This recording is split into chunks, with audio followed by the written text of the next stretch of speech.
Hello, my name is Max Martina, and I'm the president of Cambridge Leadership Associates. And I'm honored and privileged today to be joined by a longtime mentor of mine and an original co-founder of Cambridge Leadership Associates, Dr. Ron Heifetz. Ron has been teaching at the Harvard Kennedy School for over 40 years now. He's had the privilege of consulting and working with students that have gone on to become prime ministers, chief executives, and heads of large nonprofit organizations. In addition to pioneering new forms of experimental leadership education, it's a wonderful thing to be part of the body of knowledge known as adaptive leadership. Ron, thank you for being here today, although I should say we're here in your office at the Kennedy School at Harvard. So it's a real pleasure. It's great to see you again, Max. Yeah, so let's start with the origin story, if we could, with the ideas of adaptive leadership. So a lot of people, I think, fairly or unfairly criticize the ivory tower idea of academia from the standpoint of not applied. But the origin story of adaptive leadership ideas really comes from a foundation of experience and application, right? That's right. Tell us about how these ideas began to form for you. Well, there are two sort of fundamental, or maybe three fundamental ideas that emerged right early on. The first emerged out of medicine because I started my training as a doctor and before that sort of as a musician. So in medicine, medicine is a practice. So it doesn't mean a lot to say you are a doctor if you're not practicing medicine. So what does it mean to practice medicine? As opposed to practicing law or practicing carpentry or practicing electrical engineering or practicing finance.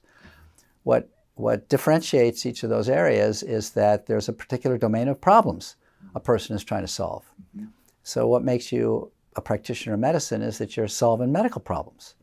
And more specifically, if you're practicing cardiology, you're solving problems with the cardiovascular system, and nephrology, problems with the kidney and urinary system, and so forth.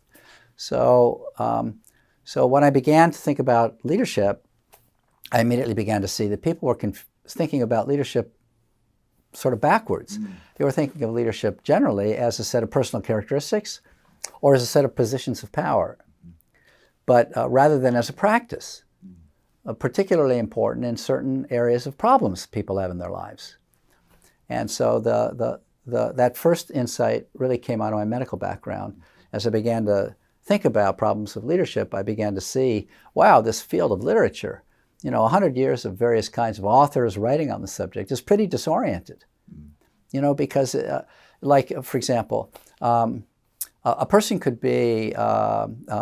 have the fabulous dexterity of a carpenter and have a fabulous toolkit that includes drills and saws. And instead of being a carpenter, you could be a violin maker. You could be a sculptor. You actually could be a neurosurgeon. My father was a neurosurgeon, and I was amazed to see, of course, he had good hands, but he also had a toolkit. And when you looked in his toolkit, there were a lot of the same tools as a carpenter. In fact, there was a big hand drill. I mean, it was made out of stainless steel, but it was still the same hand drill you'd buy, for not very much money in a hardware store. Wow. To drill holes through the skull. And then a little string, kind of a little wire that was a saw, and you'd connect the hole through the string through the holes, and then you'd saw in order to cut a flap, a square. And it was very primitive, right? But that was the state of the art, and then they had motorized drills that would stop, when you get through the skull because you didn't want to go deep. So that was simply a little variation on a carpenter's tool. So what makes a neurosurgeon different than a carpenter isn't the skills, and it's not the tools. It's not even the added knowledge. It's that neurosurgeons are working problems, that require surgery in the brain or the spinal cord.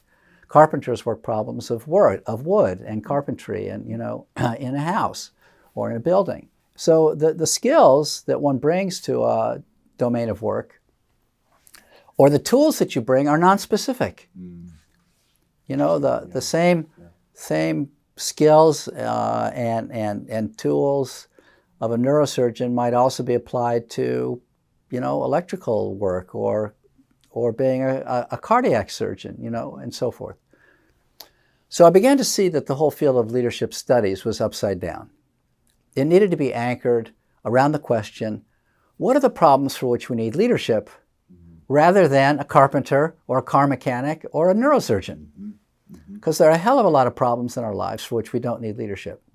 But some of the problems in our lives, organizational lives, political lives, demand leadership. So what is that domain of problems that's specific to, and so medicine also helped me come up with a second key idea, which was to distinguish problems that are amenable to authoritative expertise, problems for which we had the know-how, we had all the systems in place, the complex systems that make the materials, that ship the materials to the hospital, that organize the emergency room or organize the operating room, that train all the members of the cast of characters in an operating room, each of which knows how to do their job, so that you can do a pretty routine but absolutely life-saving intervention in people's lives consistently, on schedule, so that you can have an operating room schedule that every half hour or every 95 minutes, the next case comes in of a person in need of surgery. So in medicine, I began to see there were a lot of problems amenable to technical solutions. That is, solutions where we had the know-how. But there were also a lot of problems that were mixed. They were a bundle of problems. They were part technical, but they were part behavioral. They required changes in the life of the patient, or changes in the life of the family, or sometimes changes in the life of the society or community. You have a child who comes into the pediatric ward, and you begin to see, wow, there's a problem here that's more than, medical. It's a problem that this kid's having at home because the family's unstable. Maybe the family's under enormous duress because of poverty, or a history of alcoholism in that family, or racism in that family, or various sorts of injustice, or that kid's going to a lousy school and the school's, chaotic. So you begin to see that there are a whole host of problems that are non-technical, that require various kinds of innovations and changes in the lives of people in order to solve.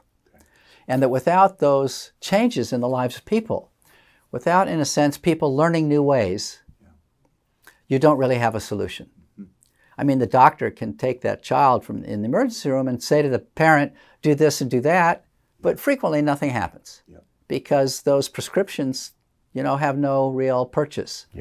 It's not like handing out, $5 worth of, of a variation of penicillin prescription for your ear infection. So these are behavioral problems that really required something different. Exactly. Where people had to learn new ways. And so those two key distinctions informed me when I began to study the practice of leadership, and when I joined the faculty of the Kennedy School as a young doctor, to experiment with, could we develop a theory of leadership practice that was relevant to people trying to practice leadership in societies and in organizations around the world.